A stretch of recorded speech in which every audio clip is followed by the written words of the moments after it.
I was this close. I was this close to going. Just to the Army, though. But I didn't. I was in high school and I got approached. Next thing I know, the dude showed up at my house. Hey, but check this out. We got a Navy SEAL reveals his training. Now, shout out to everybody, to all of them. Whatever you do in that field, shout out to you. Thank you for your service. But I know, for me, I can do the push-ups, I can do the running, I can do the pull-ups. But when it comes to everything they got to do in that water, we're going to check this out again. Appreciate you guys coming over, man. Shout out to all the good humans. We ain't going to waste no more time. Let's jump right into it. I'm Clint Emerson, retired Navy SEAL. I spent time at SEAL Team 3, the NSA, SEAL Team 6. And you know what's crazy? The brother looked like he can do any job. He looked like a supervisor. He looked like a car salesman. He looked like all this stuff. And you know, imagine somebody trying to walk up on him. You know what I mean? You never know. I was no incredible athlete, nor was I some genius. I was your average kid growing up in Texas who just had a lot of passion to go down this path. I was a troublemaker. At heart, I still am, and I enjoyed getting in trouble, and but more importantly, I enjoyed not getting caught. That somehow extended into an adult profession of roaming the planet, causing trouble, and not getting caught.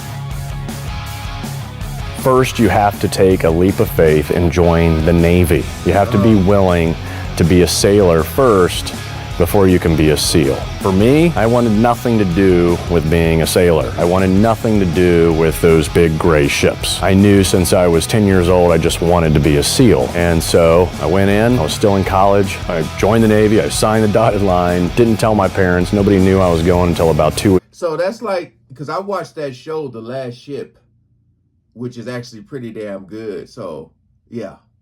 I mean, it's just a show, but stuff was going down on there, man, where you be like, oh no, especially when they be swimming in the water at nighttime with guns. That's crazy.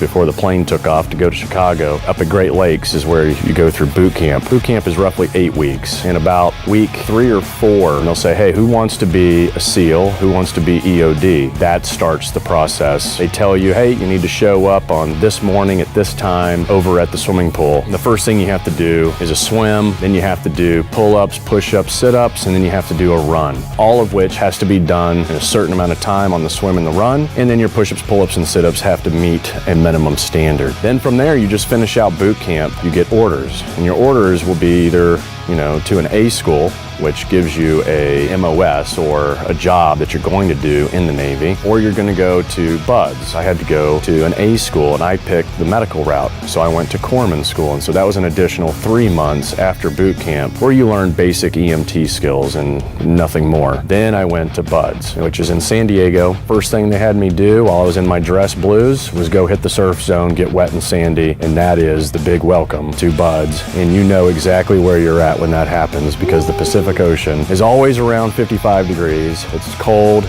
Getting sandy is part of your life from there on out. Every guy has their... And they don't be, that's what I'm saying, like, they're in that water at nighttime, like, ain't worried about no sharks? Or that's just another part of, like, getting rid of the fear? You know what I mean? That's gonna be my first question. Hey, look, man. Any sharks in this water? You got me, that's crazy to just see them heads like that. You imagine like that somebody get pulled underwater and they tell you, don't move. I'll be like, oh no, we done. We done. own anxieties about different challenges they know they're going to face in buds. For me, it was a particular section of pull comp, and pull comp is inside of the second phase of training, which is focused all on everything from dive physics to dive medicine, and then of course being comfortable in the water. Pull comp is truly testing how comfortable you are underwater while you're breathing on scuba and making sure that you can remain calm in stressful situations. You've got your fins, you've got your mask, you've got all the common equipment, and you're just going back and forth along the bottom of a very deep swimming pool known as the combat training tank. And while you're going back and forth, the SEAL instructors are above doing shark attacks. And of course, they wait until they see all the bubbles come out, and then they come down, taking your air away, ripping your mask off, maybe thump you in the head, take your weight belt off to mess up your buoyancy. So they do it. They really do. Like they put you in situations where like a shark might attack. Hey, humans aren't sharks. I don't care what they do under there. That, you know, a shark can take your tank and bite your back at the same time. You know? Dude.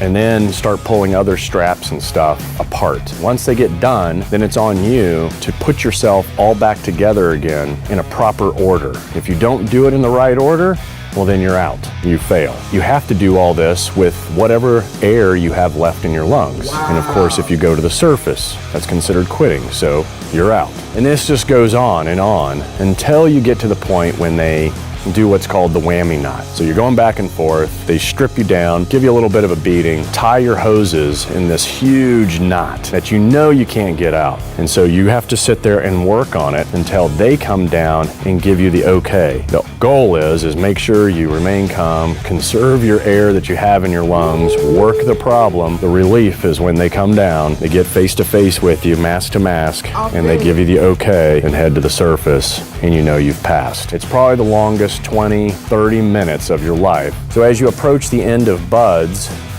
you come back from the island, you just start prepping for graduation from buds. It does not make you a SEAL. For me, you graduated, and then I went. Wait. He said the longest 20, 30. He ain't talking about underwater, is he?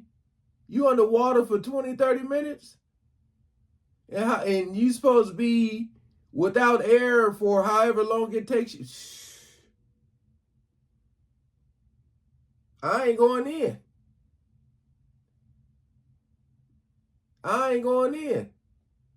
Matter of fact, I'm going to be out because, like, if we would have did the push-ups, pull-ups, and sit-ups and run first, I'll be like, yeah. As soon as they say, hey, now we got to swim, I'm like, you know what? It's been a pleasure, you guys. Thank you for the opportunity, but I'm going to head out. Ain't no way. Ain't no damn way. 20, 30 minutes. Island, you just start prepping for graduation from buds. It does not make you a SEAL. For me, you graduated, and then I went off to my specialty. And so within the SEAL community, guys specialize in specific jobs. You could be a comms guy, you can be a sniper, you can be an ordnance guy. For me, I was a medic, and so I went to a special operations medical school. Somewhere in the middle of all that, you go to jump school. So jump school is 1 month Army school learning how to be a paratrooper. It's all static line jumping, meaning I'm hooking up a line to a wire inside an airplane, and I'm either going out a door or going off a ramp, and that line is pulling my parachute out for me so that when I depart the aircraft, the parachute pops up behind me and you float to the ground. Okay, so for me, it's going to be either or, bruh. For someone who can't swim and is afraid of heights, you telling me not only do I got to be underwater, but now you want me jumping out of a plane into the water? We done. We done. What they say, you got to muster up the strength. Get the hell up out of here. Oh, no. Usually at 15 feet per second, and the landings can be sometimes interesting. And then when you're done with that, you check into a SEAL team. I checked into SEAL Team 3. And once you check in, you're on a probationary period where your peers are watching you and ensuring that you are the kind of guy they want to work with. You have to prove yourself. Part of proving yourself is the Chiefs board and walkthroughs. The Chiefs board, they can ask you any question they want about being a SEAL, about the equipment you use, how fast does a 5.56 round travel, what's the velocity? Well, it's 28 feet per second. They can ask you anything under the sun, and you better answer it accurately, or you have to do it all over again. And when you're at a SEAL team, you only get so many tries before they get rid of you. Damn. Even though they've invested all of that time, money, they don't care because they want to always maintain the best guys in their team. But now you go to ordnance, and all the parts of every weapon are sitting in buckets, mixed up. Not one part goes with another part, and you have to go through all these buckets and put all the weapons together, a half a dozen, maybe more weapons that at the end you'll have completed, all put together, and then they'll function test them and make sure you did it properly. Once you get done with that, now you go into your platoon, which is the group of guys you're gonna train and work with for the next year, 2 years, 3 years. Those guys, for me, when I went through, was the last step in the process of getting your trident. They decide when it's time for you to get it, your peers, which personally I think is the way to go. So it was a long road to get there, but well worth it in the end. And once you get that trident, now you are a SEAL. But you're still earning your way as a new guy. And as a new guy, you're doing everything. And when you're not doing everything, then you're volunteering for everything else and earn the respect of your more seasoned veteran guys that are at that team. Over time, usually I probably didn't feel comfortable as an operator versus a new guy until about somewhere between 3 and 5 years at the command. It takes a long time to not feel like a new guy, which is a good thing. It keeps every SEAL somewhat humble and always learning, always training, always trying to be better, and never thinking that you are the best at something, because there's always room for improvement. So, are you tough enough, smart enough to be a Navy SEAL? Anyone can do anything, and I know that sounds so cliche, but the reality is if you're truly dedicated to it, both mind and spirit, and you've got the passion and the drive, then you can be whatever you want to be. Certainly a Navy SEAL. I think it take a little more than that.